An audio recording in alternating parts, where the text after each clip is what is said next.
Fahalmerabantsika tsy avindray tratra izao larobia maraina fa folo ny volana jona izao misaotra an'Andriamanitra isika fa mbola meny an'izao maraim-baovao izao indray afatsika mandray hery avy aminy.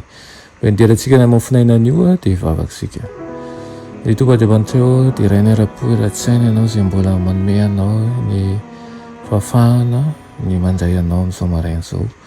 Misaotra anao ihany koa mamangina isa-tokantrano izay miain'izao fandaharana izao ary mangataka aminao indrindra izay mba mialanao fahatsoana sy nirika rehetra ary ny afahanay miray aminao amin'ity maraina ity fo azy ny fo izay malemy ary ankairezy mandrakariva amin'ny fomba manokana izay. Anaran'i Jesosy, amen. Teny mofinainantsika androany dia manao hoe tsy misakaiza amin'izao tontolo izao. Nalaina amin'ny Jakoba 4:4 manao hoe tsy fantatrareo va fa fandrafinan'Andriamanitra ny fisakaizana amin'izao tontolo izao. Koa na iza dia ho sakaizan'izao tontolo izao dia fahavalin'Andriamanitra izy. Amen. Tsy mpisakaizy Kristy izao tontolo izao. Hoy ny apôstôly manao hoe tsy fantatrareo va fa fandrafinan'Andriamanitra ny fisakavana amin'izao tontolo izao. Na oviana dia tsy ho tonga fitaovana ampiova fo an'izao tontolo izao an'i Kristy mihitsy ny fanahafana azy. Tsy maintsy manolo tena feno an'Andriamanitra ny kristianina raha tiany ahombiazan'ny fiangonana eo amin'ny fampiasaina hery miasa mangina ho amin'ny tsara amin'ny tsipiny. Ny fitahana kely foana ny Kristy ihany koa dia manome hirika ny fahavalo mampiasa hery miasa mangina sy hampahatanjaka ary hampahomby azy. Ny kristianina araka ny soratra masina dia olona misaraka amin'izao tontolo izao ary miray amin'ny Kristy. Manana fiadanana izy izay i Kristy irery no afaka manome izany ary hitany fa ny fifalian'i Jehova no tanjany.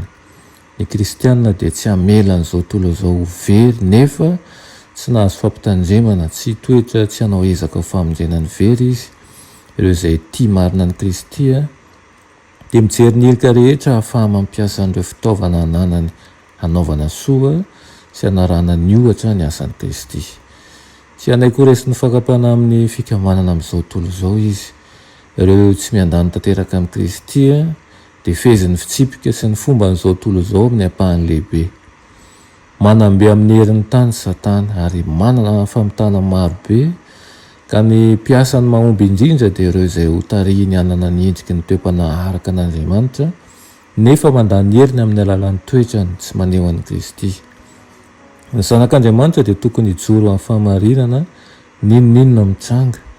Tsy tokony voafitaka ireo izay manana ny fisainana sy ny toe-tsain'izao tontolo izao izy ireo. Andriamanitra dia manana vavolombelona mahatoky izay tsy mitady hanompo an'Andriamanitra sy mamoana miaraka.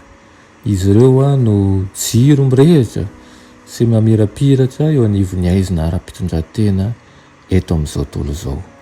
Ary irian'Andriamanitra tokoa ianao anisan'izany vavolombelona mahatoky izany dia tsy mitady hanompo an'Andriamanitra sy mamoana fa hifikitra amin'Andriamanitra sy amin'ny teny fikasany, hijoro amin'ny fahamarinana sy hanao azy ho andriamaniny tokoa.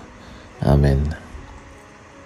Vavaksika, ry tomban'Andriamanitra mbola misaotra anao izany amin'izany teninao izany, irianay tokoa ny ahatonga anao eo anivon'ny fiainanay.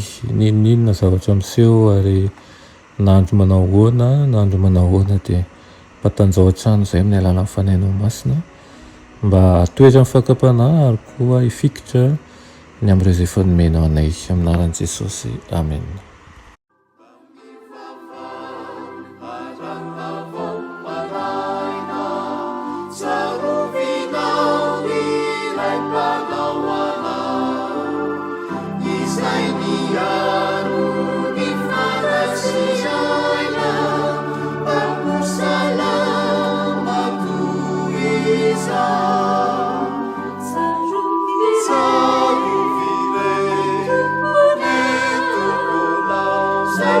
Yeah.